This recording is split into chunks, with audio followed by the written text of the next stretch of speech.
Oh, Mrs. Garcia, how do you balance it all? You're a school counselor and new homeowner, a mother of two, and grad student. You're an Ander. At National University, we see the whole you. That's why we're dedicated to your professional growth through faculty mentorships and career support, so you can focus on what matters most. National University, supporting the whole you. Learn more at nu.edu. This is Money Moves on VSiN, the sports betting network.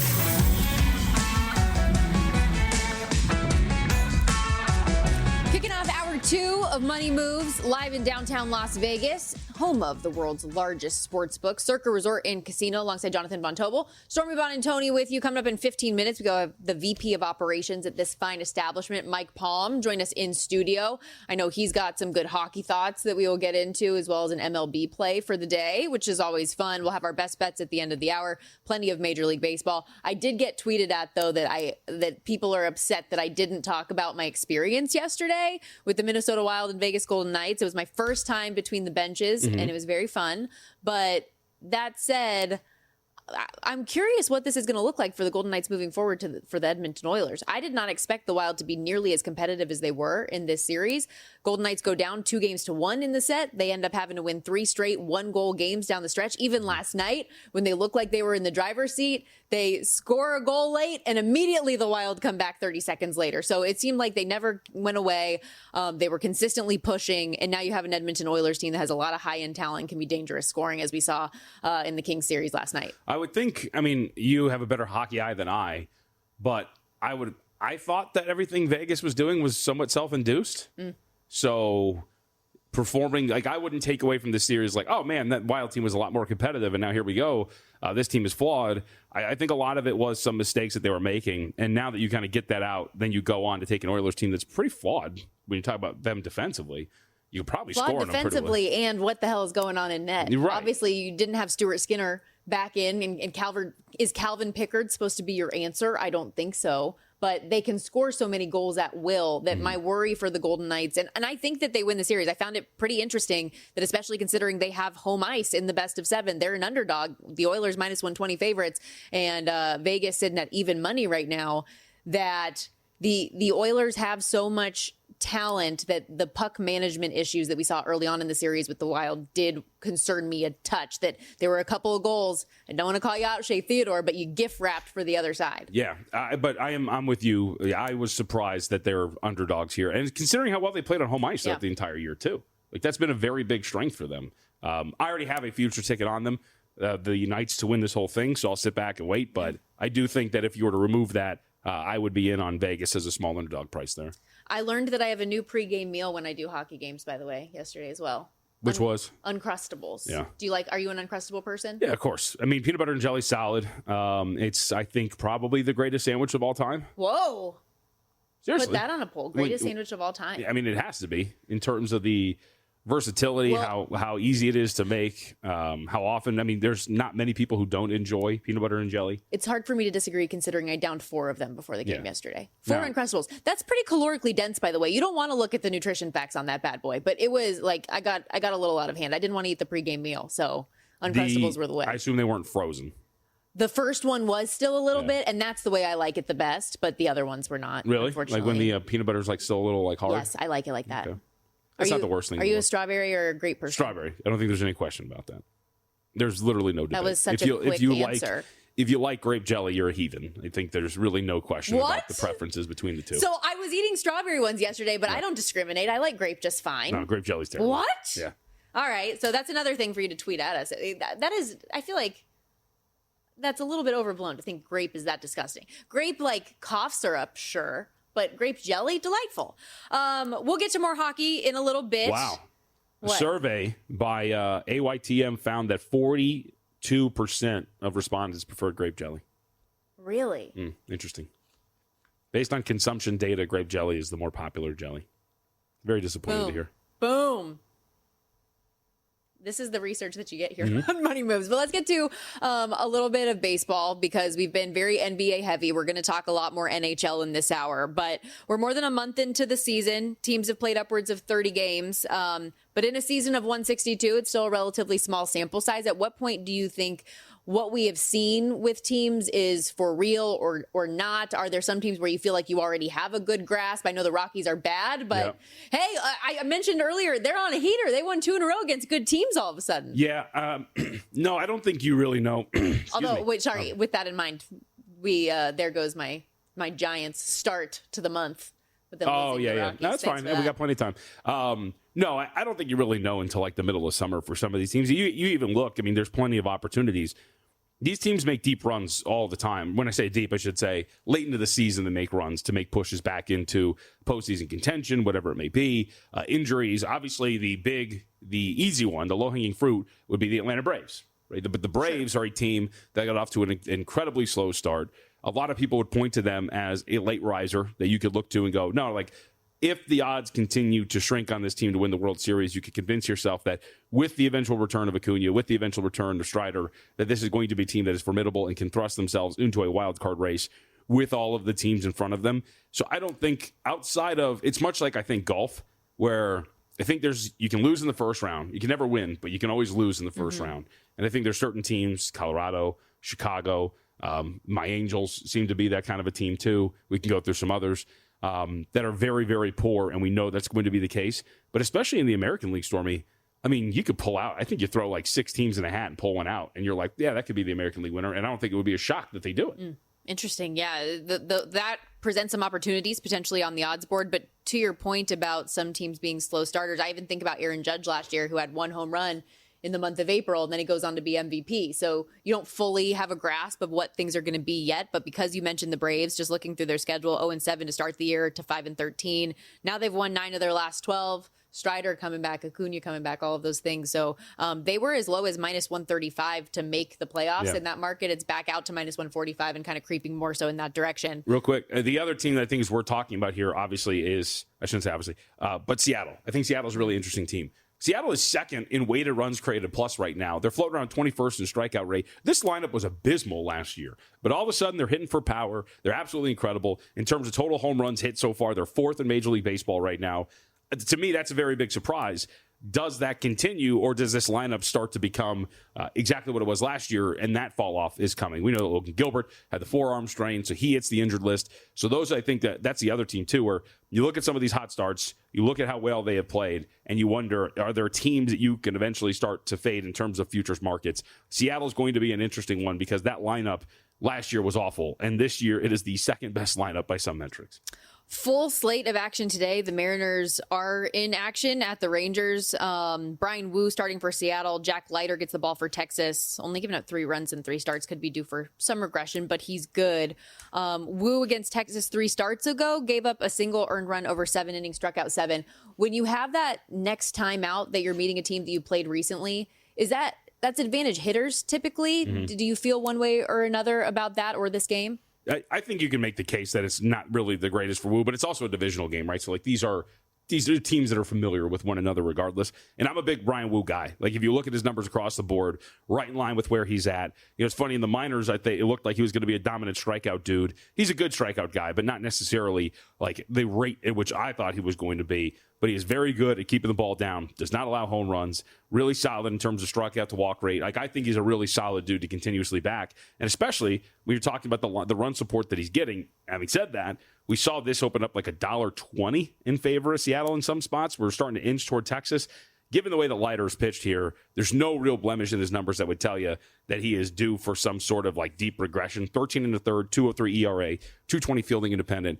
I think that this is probably a pretty gritty, low-scoring game. We've also seen Texas really struggle offensively the last few weeks. Namely, we talked about this yesterday.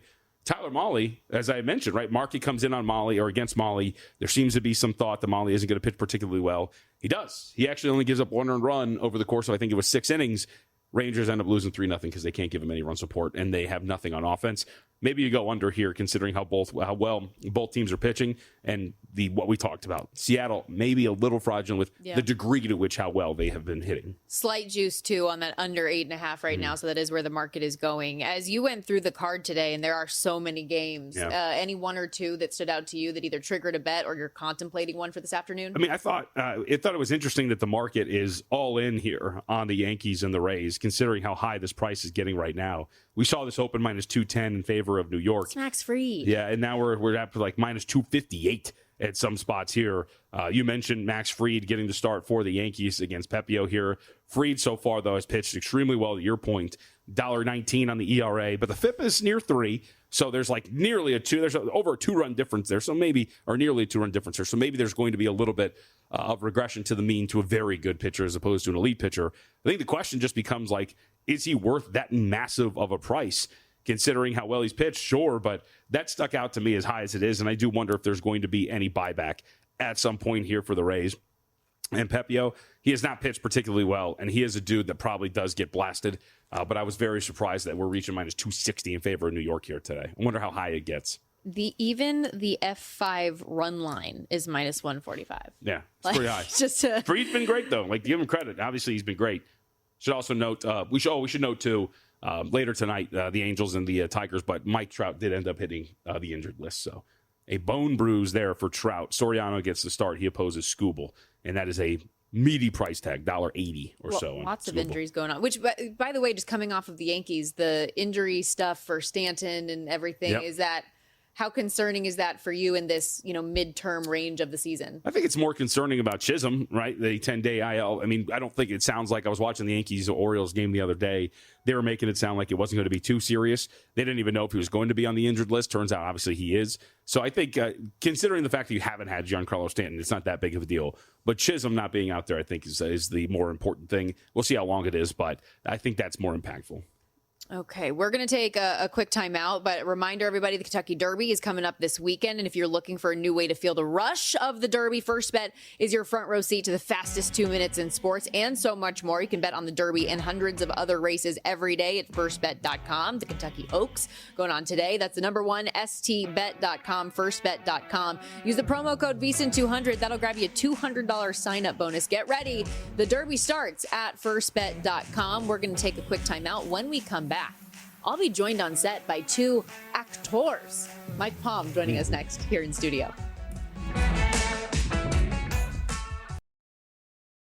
Oh, Mrs. Garcia, you're a school counselor and new homeowner and grad student. You're an Ander. National University supports the whole you, so you can focus on what matters most. Learn more at nu.edu. You're watching Money Moves here on VSIN, the Sports Betting Network.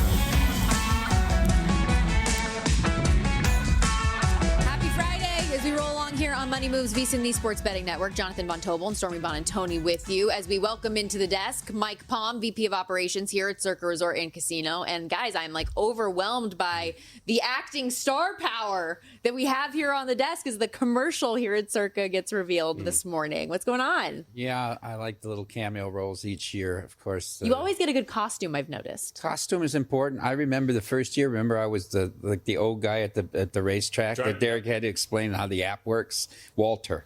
That was 4.5 hours of makeup to make me look 75. Now it would probably take about 10 minutes. I very much enjoyed my time. Really got into the zone. And my character, I thought, had some really good depth to it, so it was very fun. It did. It was well developed, yes. I thought. Look at there you are. There you are, huh? How did you guys come up with these ideas? Was that Mina Kimes? I thought we had Mina Kimes in the pool. You're the worst. How do you guys come up with these ideas, though? The Batman theme, it's every year it's something different. It is. We get pitched ideas. 1650 is our creative agency out of San Diego. They're the ones that came up with the name Circa. Which, Derek had 2 criteria for the name. It had to be 2 syllables and it had to have an R. And he rejected my immediate idea of hubris. But they came up with Circa, and it's sort of catched. I guess it's been okay. But they pitched several ideas each year. I don't know. I was not in that meeting this year. And Derek said this was the first idea they pitched, and he really loved it. He and Brooke, the marketing director, so they went with it. He said, I think you'll really like it. It's cute. Last year we had like 4 ideas, and we had to kind of whittle it down. There's still an idea out there that I hope we do.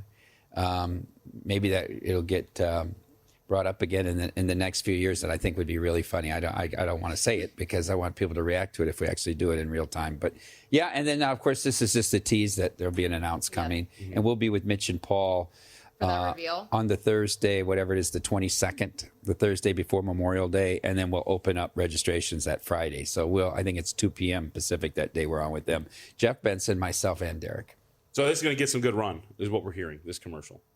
I hope early reactions are good. All right. Just want to make sure my image is out there. You know what I mean? Gotta make Well, sure. it'll be on VSiN. I mean, constantly during the 5-minute breaks. As long as it plays more than Bill 80's commercial. So, You're gonna have to put a run for your money between me and Dave Ross G Bank, okay? Like That's so a famous commercial. We're getting a big partnership with G Bank. We're doing a lot of marketing with them. So yeah, they've been great. We had a blast shooting that commercial too. Despite how mean I might come across very to mean to Dave, Dave. we actually really enjoyed ourselves.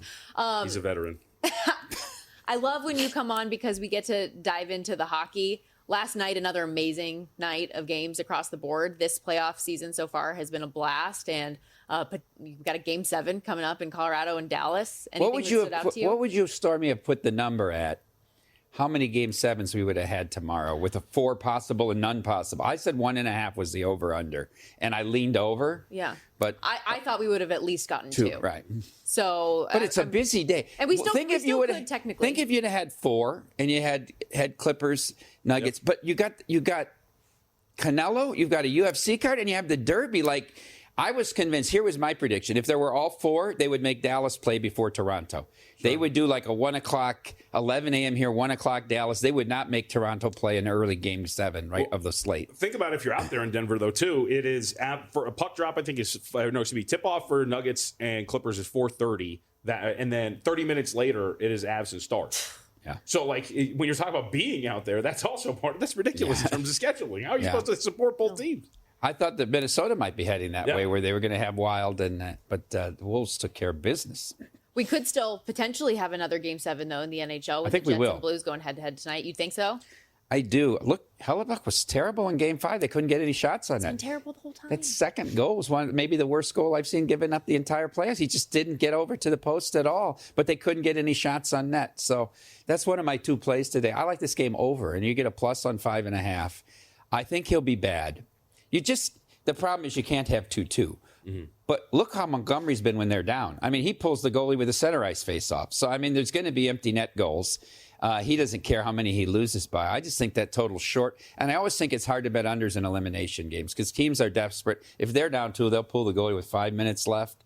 I like the Blues. I don't really want to lay the price. I have them already, not in the series, but I have 55-1 for the Cup, so I've already got a sweat with them. So I played the over tonight. How volatile is in-game betting when it comes to hockey and these money lines in a tight money line like this? Because I always make the case in basketball, right? -1.5, you're going to get a better number at some point in the game. Is that the case in-game with hockey when you're talking about -115 one side? So here's an example, John. I was convinced if at any point the Blues got the lead to bet them, but I was never going to bet them in Game 5, and they never got to the lead, right? But if they'd have scored the first goal, and let's just say it's 10 minutes in, 12 minutes, 15 minutes in, I'm not sure they'd even been favored, but they would have been close. They might have been. I said lay 130 at any point in the first period. The second period, maybe I'd go up to 140. It's the money line swings, I think. But I follow them on every game because I find them fascinating. New Jersey up 3-0 on Carolina at the end of 1 was only -240 at that point. Wow. And I'm saying, like, how can in hockey a 3-goal lead, right? You're only getting 180 back, 190 back. That'd be a crazy bet, and yet that's the bet that cashed. It's funny to follow the movement. I still think the Knights were overpriced in that series. I thought that was a closer series than it ultimately indicated. The kid, what are these teams doing, Stormy?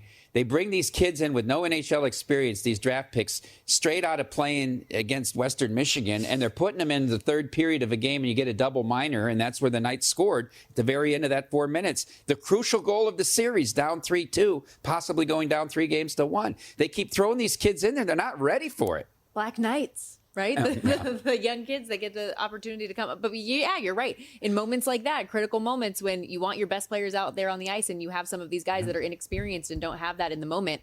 because you bring that up, though, what did you think about the Vegas series price with them actually being an underdog? Wrong. I think that's wrong.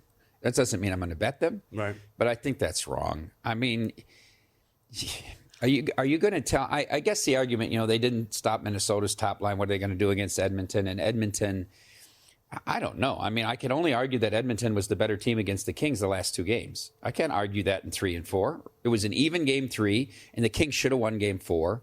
The Kings were up 4 in game 1. They dominated game. I thought the Kings were the better team for the most part of that series. You've got a Stanley Cup winning goalie in Adin Hill, right? I mean, they still haven't solved their problem in net. Their defense is not great.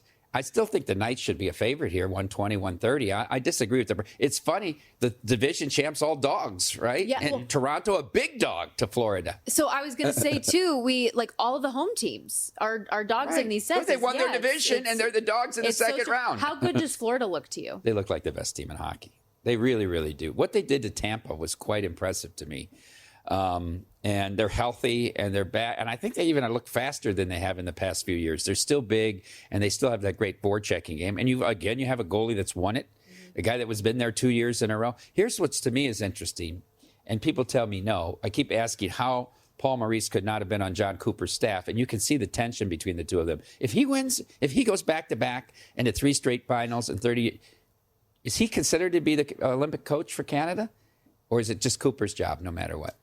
I don't know. I mean, That's a good Tampa's question. facing a total rebuild, in my opinion. Yeah, I don't know that answer, but interesting question to be posed nonetheless. I know you have a baseball bet that you wanted to do today. I did wanna just make for sure that got Jonathan. out. I get prop play. Yoshinobu Yamamoto tonight. There you go. Under 1.5 walks, minus 115. If you go back at his career last year and this year, anytime he's walked 3 in a game, he's come back with 0 or 1 the next game. Braves mid-pack, tied for 15, most walks drawn.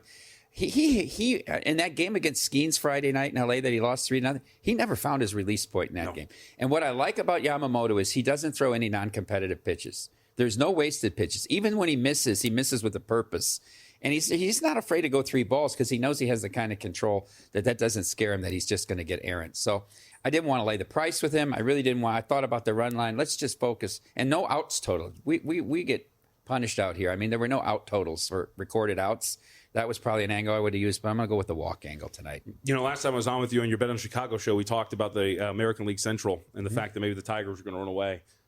Seems like that is going to be the case. They've been pounded. We're going to pound on this Angels team too yesterday. That bullpen was atrocious. They're awesome. 4-2 going to the 8th. That hit a parlay that paid $1 million here. Really? What? A parlay that paid almost $1 million. That was ridiculous. Wait, but every team was at a point should have lost the game. Yep. The 4-team parlay was Cubs. They were down 2-0 to Skeens. Yep. Knicks money line. Okay. Right? At the end of the game, you thought the Pistons were going to come back and win. Clippers money line. That game was back and forth. Yep. And then Tigers, who are down 4-2 in the 8th. And it everything fell, but good for the person. He hit a terrific parlay. I know we have to hit a break, but is 5.5 too much for the Warriors now with how much this has come out? I don't know. I don't think it is, actually. I think they're Really? I don't. And I think it will be a terrific series in the second round. Wolves and Warriors, actually. I think it'll be terrific. I think these swings, we've talked about this, these straight up losers, 21-11 ATS in the post. If you're in this zigzag, you're making money hand over fist. You're awesome, Mike. Thanks for doing this. Thanks, guys. Mike Palm, everybody, the actor extraordinaire, also moonlights as VP of Operations here at Circa. We'll be right back on Money Moves. Best bets coming up at the end of the hour as well. Don't go anywhere.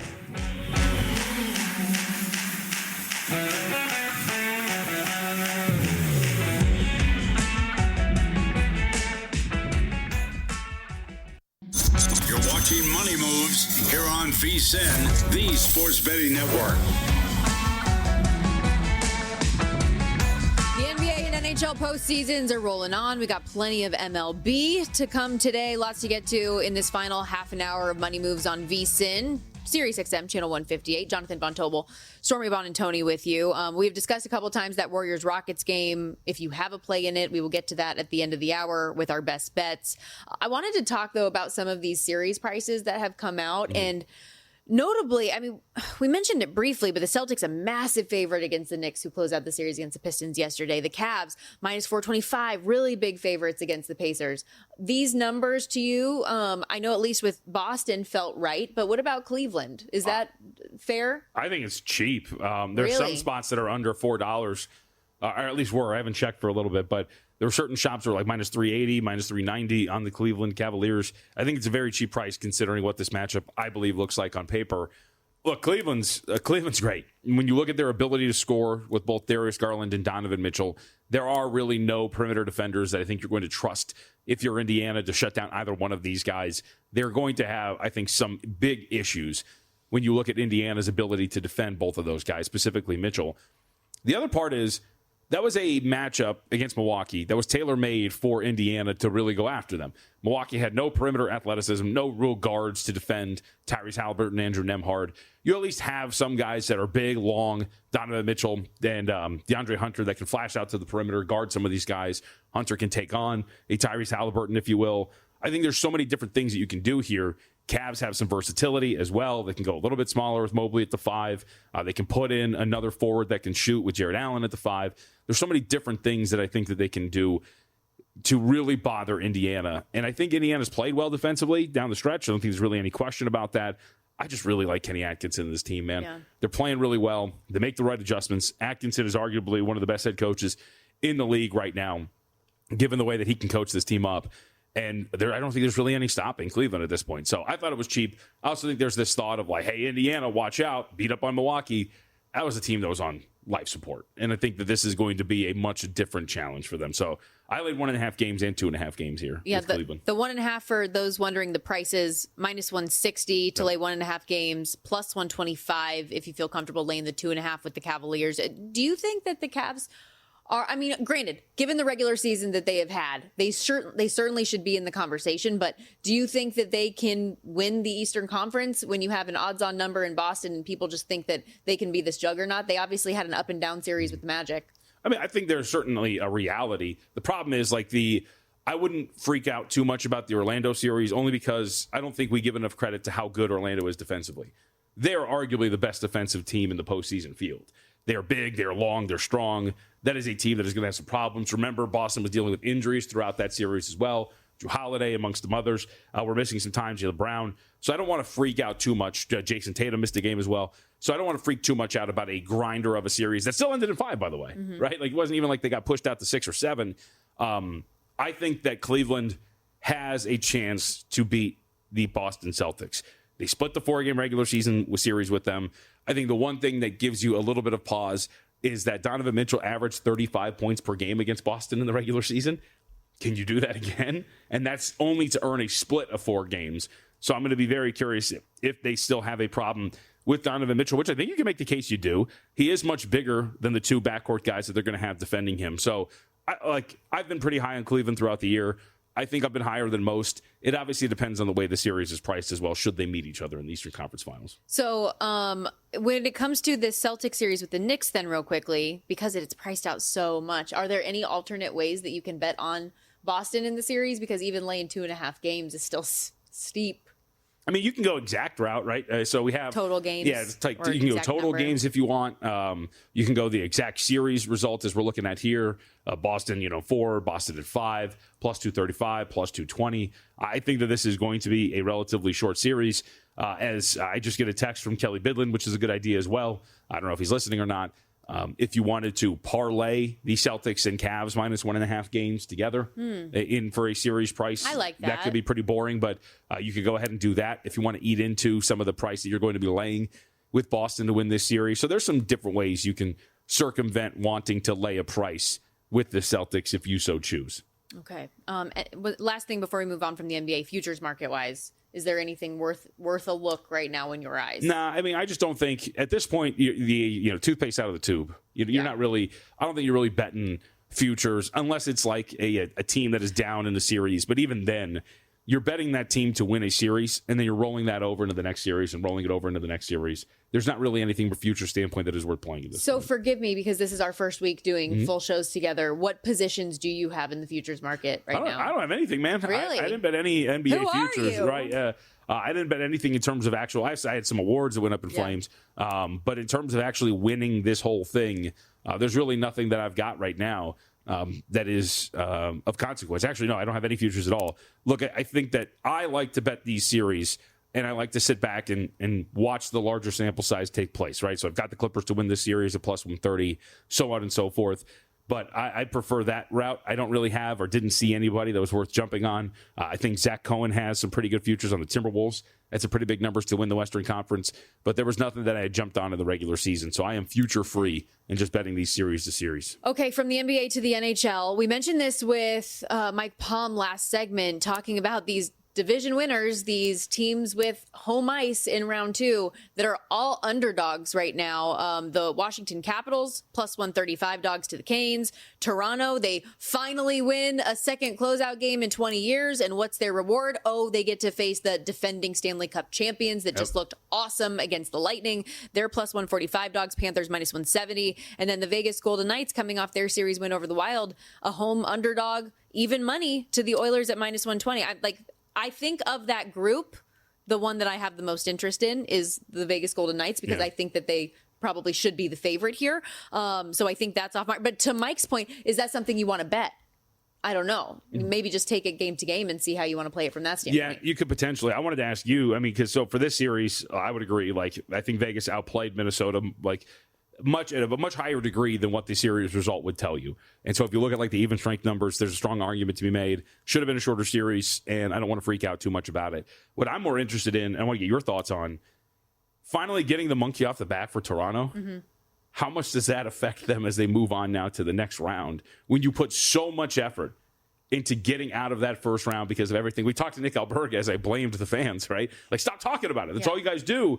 But when you finally reach the mountaintop or perceived mountaintop, there can be a letdown. And I do wonder if there is some sort of letdown for a team that has been fighting against history. Well, and we saw it a few years ago when the Leafs finally got out of the first round for the first time. No. Then they fell flat in the second round. And it's one of those things that I think it's an organizational flaw. It's just that it's terrible for Toronto that it's this way.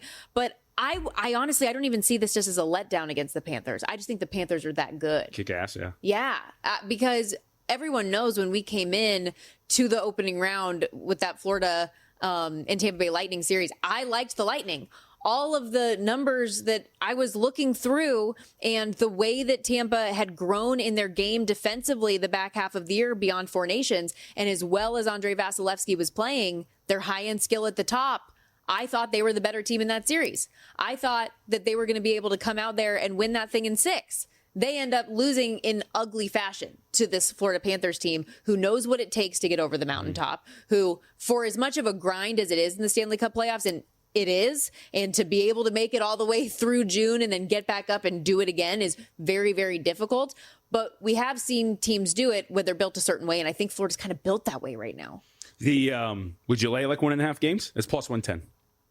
I don't hate it. Yeah. To be honest with you, I feel bad. And Toronto has a lot of things looking up for them. It's they're not a slouch by any means. They finally have some top players that score on power play, so things are happening for them. But I just don't think that it's going to be there for them against the Panthers. So, but I mean, we talked about in the NBA maybe doing those series parlays. I think that the Panthers just to win the series could be a really good parlay piece if you want to pair that up with something else. The Carolina Hurricanes, so I mentioned minus 155 favorites in that set with the Capitals. And the big question going into that was the status of their starting goaltender, Frederik Andersen. I saw a report today that he is expected back at practice today. Okay. And things are looking up. So that's positive, especially. That doesn't start till Monday, right? So you got about 3 days until you're going to see it. Especially considering that Pyotr Kochetkov gave up 3 goals in the first 10 minutes of that game against New Jersey. You were a little stuck on that name.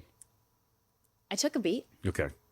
I thought you're the pro. I thought you were going to be able to rattle that off. I took a beat. But, I mean, if they were in that position, Logan Thompson is better than any backup goaltender that the Hurricanes could put in there. Frederik Andersen's been great. So that's a significant piece to that series for me is how injured was he, and what is he going to look like here to start? I'm betting that I would bet the Knights if I didn't have this futures ticket on them. I do have a Stanley Cup future. This is the only thing I have. Was it just that one? Yeah, that's it. Like the Knights beat Ryder. What number was it? It was like 16 to 1 or something. Oh, good. Yeah, that was a good number. In January, on them. the Knights beat Ryder convinced me, and I was like, all right, that sounds good. Beautiful. We're going to take a quick time out. We've got some best bets coming up after this, including one in the NHL. Mike Palm liked the over in that Blues-Jets game tonight, as do I. I've actually got a handful of angles to target the over. Stick around. We'll be back in a flash. Money Moves on VSiN, the Sports Betting Network.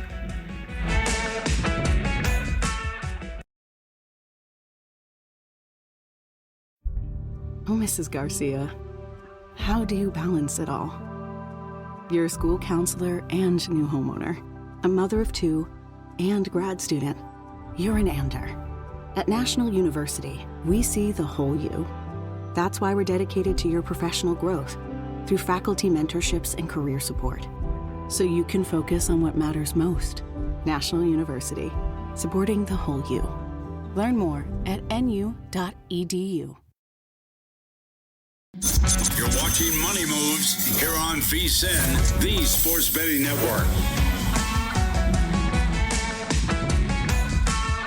We're wrapping up this Friday edition of Money Moves on VSiN, the Sports Betting Network. Stormy Buonantony, Jonathan Von Tobel with you here on the desk. And remember, smarter betting starts here all year long with VSiN Pro for a limited time. We're slashing the price of our annual subscription, usually $240, just $199 right now. And if you sign up today, we're throwing in 2 extra months for free. That's 14 months of VSiN Pro access for less than 50 cents a day when you use that promo code PRO. 14 months of access means our daily best bets from all VSiN show hosts and guests, exclusive betting splits from DraftKings and Circa, 24/7 live video, full show replays, so much more, including our special edition betting guides. The NFL betting guide will be here before you know it, and our new Kentucky Derby betting guide. If you are looking to bet the run for the Roses coming up tomorrow, this is how you do it. VSiN.com/subscribe, and again, use that promo code PRO. Our usual producer, Brian Ortega, we've got the wonderful Corey stepping in this week, these last couple of days, but Brian Ortega is actually out there at Churchill Downs. He was already sending us pictures of his outfits. He has been working, by the way, for like a month plus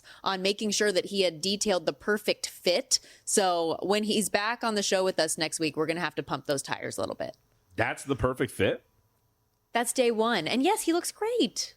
We can't show our audience yet. We don't have it loaded up, so you can't. Do not criticize. He worked hard on that thing. I like the hat. He's looking dapper. We did not. You're jealous because you don't have your bow correct. tie. That's the real issue here. We did not live up to the expectation of dressing up for the Kentucky Derby tonight. You brought this up yesterday that I was probably going to fall flat given my travel situation, and you were correct.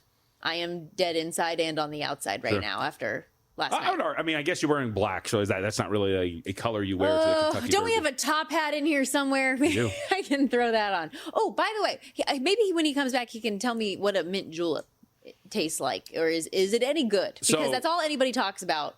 We can just go get one after the show. I'm sure they're stocked Friday. up. Yeah. Is it worth getting? Yeah, so there was I think statute of limitations, I won't get in trouble here. There was a Kentucky Derby Saturday where Brian Ortega, myself, and I believe it was Femi Abebefe when he worked for us. Regardless, there may have been a Kentucky Derby Saturday where I was in the same boat as you. I had never had a mint julep before in the days of the South Point. I may have had 1 or 4 while we were on the air. Yeah, like while we were on the air discussing things. So it's a good drink. I very much enjoyed it. I think it is worth trying. Everything's worth trying at least once. Well, I'm sure once you've had 2, then it started tasting better and better. I do like mint things, but I don't typically, not in drinks. I don't think I've had anything to drink that was minty. I have not had one since that day, but I don't remember the mint being overpowering. Okay, that's good to know. And actually, bartenders you can at me JVT or at Storm Buonantony. I think I said that right. The mint seems to be more of an aromatic than an actual flavor.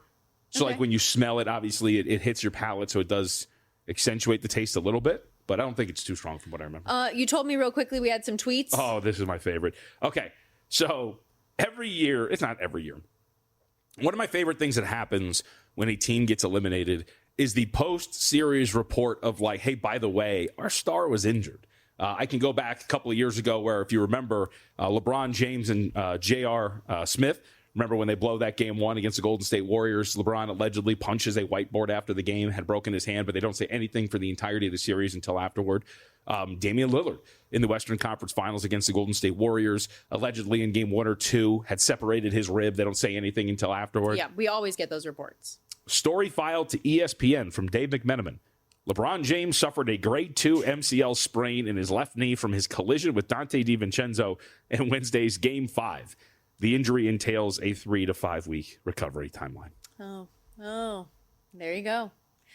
Those reports always do come out after, and some of them are. Why are you laughing? There was a lot of jokes on Twitter about LeBron like going down and comparing it to certain reactions to certain things that happened in our world. So I thought it was pretty funny. There was one that he actually was hurt. Yeah, well, there was one guy. He's a radio host. I'll have to look up where he is, but he is a former veteran who does not have both of his legs because he lost them in combat. And he retweeted. He's like, I didn't cry this much when I got my legs blown off. Oh my gosh! Oh my gosh! Which is pretty funny. But it is funny though that he actually was injured to me. Yeah, I mean, look. It never looks good when you lose a series like that, and then afterward you're like, he got hurt in that game. Well, so it's funny you say that because I feel like I have worked for teams in the past, and I'm not saying I've worked for like 3 different teams, and in conferences and stuff like that, and so you know certain information, and it's funny how some organizations will reveal that stuff as an excuse, and then some are just like, nobody needs to know that, or they'll bring it up at the start of the next year and be like, well, actually, this happened, not the day after or the week after. Yeah. Be a real team like my Clippers and lie about the severity of the injury and then afterwards say that, no, you actually needed it to get it amputated. He was never coming back. I would also like to shout out Larry Matthews for saying grape jelly is fine, but fails in comparison to strawberry. And Jason Stark says, grape jelly sucks. Yep. JVT is 100% correct. See? I don't know, but the nation disagrees, everyone. It's fine. Like, there's nothing wrong with grape jelly. It is perfectly reasonable. Yep. Time for our best bets presented by GBank, the official bank of VSiN, and GBank is upping the ante with their Visa signature card today. Most credit cards treat gaming transactions as cash advances. That's even when you put your own money on the card. GBank treats those gaming transactions as purchases, so you're saving 3 to 5% on cash advance fees and gaming transactions right there. Also, with GBank, you're earning 1% cashback rewards on eligible sportsbook and gaming transactions and 2% cashback rewards on other eligible purchases. VSiN.com/GBank is how you can get more information. What do you got today? Really just one, and it's pretty simple. I'll do it. Despite the fact that if you're betting on straight up losers in these series, you are 21-11 against the spread. 5.5 is a bridge too far. I took 5.5 for the Houston Rockets today against the Golden State Warriors. It's just too much. They were catching 4.5 on the road in this last game. And I will fly in the face of the zigzag one more time and take that number with the Houston Rockets today. All right. I didn't end up with a bet on this. I think the Warriors win though. So if there's anything else on like the Major League Baseball card that you like or something like that, minus 230-ish, maybe throw that in as a parlay piece. I do think that they get the job done today. But to your point, 5.5, I wasn't necessarily sold on one way or the other. I am invested in the hockey this evening. Can the St. Louis Blues force a Game 7? I think they can. They're minus 115 favorites against the Jets at home, where they are on a 14-game home win streak. And we saw the way that they played dominant hockey at home in the 2 games that have been played there to this point. Outscored the Jets 12-3 in those games. And there are a few different angles here I think that we can get into as well. When we had Mike Palm on the program, he mentioned liking the over. The issues that Connor Hellebuck has had in the postseason are well documented at this point, and I agree. And especially considering on the total, you're getting a plus money price on that end pretty decently. Like I don't know if the expectation is, in this type of a game, that's where you're going to get the best defense and hard checking and da-da-da-da. But we haven't seen a lot of that in this series. Also, no Mark Scheifele for the Jets. It's another reason why I like the Blues here. But the over 5.5, you can get plus 130 right now at some books. Looking, and we've seen, 4 of the 5 games in the series that have all gone over the post, that have all had 6 goals or more scored in them. Both teams to score in the first period, I think, is very reasonable as well. That has happened in 4 of the 5 games in this series, plus 195 the price, and over 1.5 for the first period happened all 5 games to this point, and you're getting even money there. So I think there's lots of plus money options for there to be goals scored in this game. So if you want the instant gratification angle, if you want the full game angle, there's plenty of ways to get involved. If you're right and the Blues win this game here today, what happens in the series? I like the Blues. I told you that, though. Yeah. So that's why the future price on the series right now is what, plus 340, plus 350 in that range. That's I said the other day, if you think the Blues can come back, sure, plus 155 is available. But if they lose to the Jets, you're going to get a better number, and you are now. And something tells me that the Jets are in a little bit of trouble here. So tonight's going to be a big determining factor in that. Do we have a game 7, or are we done? I'll believe you. I'm going to bet the Blues again. I promised you that I would the first time that I'm doing it again here today. So we play. ride or die here. Team play. On Money Moves. Best bets again. Hopefully we don't die. Presented by G-Bank, the official bank of VSiN. We might. You and I both had late nights last night. Yeah, very much so. So, yeah. Looking forward to a mint julep after this. How about that? Mint julep and a nap, I think, is the way I'm playing in this. And then we'll wake I up. think they're serving them, right? Then we can wake up for the game tonight, and all will be right in the world. That's right. That's how you do it. That's a wrap for us today here on Money Moves. Thanks for hanging out with us. Yes, we will be back next week, same time, same place, beginning on Monday. We'll make sure we get all of the fit checks from our guy, Brian Ortega, out there at the Kentucky Derby. Pair journalism with something. Trifecta box something. Have a little bit of fun. You were looking at me like you were going to say something, no? Decent first week. Yeah. Yeah. I think we're good. Yeah. There's room for improvement. There's always room for improvement in anything. But I think this was a solid week 1 in the books for the new partnership. I'm excited to keep this going. Can't wait to get the email over the weekend. Like, Actually, you're fired. No, we've gotten really good social interaction this week too, guys. So thank you for chiming in on the conversation. Let's keep that moving. Coming up after this, prop points on today's show. They're going to have Bill Finley giving out his best bets for the Derby. You won't want to miss it.